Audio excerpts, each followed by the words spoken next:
Hoy vamos al mercado de Santa Catalina, porque unos posibles clientes se interesaron por saber si yo, de los trabajos que había hecho del mercado, tenía alguna cosa. Entonces, yo miré y les dije que sí, pero me di cuenta que en color no tenía ninguna obra. Entonces me propuse hacer una serie de cosas, una serie de obras sobre el mercado. Tomé un libro de apuntes con apuntes muy sencillos, ayudarme a construir las imágenes.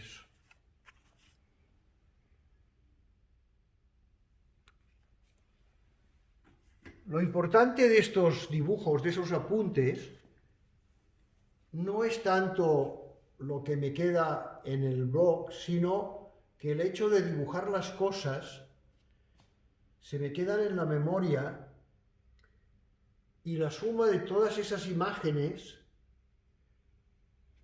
después, juntadas, buscando la relación y los pesos entre ellas, me pueden dar mi visión de un espacio y de una vida. El espacio, el ambiente y la vida de un mercado donde hay un gran contrapunto entre las diferentes ofertas de los materiales que hay en el mercado.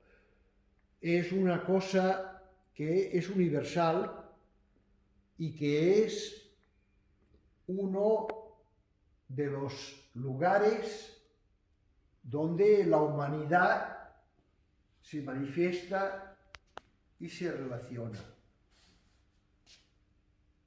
Para mí lo importante es ir consiguiendo esta suma de imágenes como si fuera un puzzle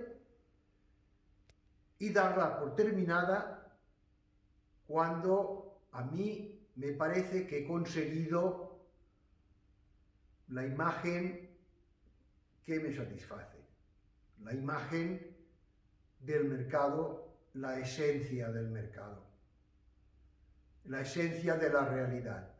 Porque yo no soy un pintor realista, soy un pintor, pretendo ser un pintor de la realidad, de mi realidad. Si os ha gustado este vídeo, seguid con vuestras suscripciones y os estaré muy agradecido.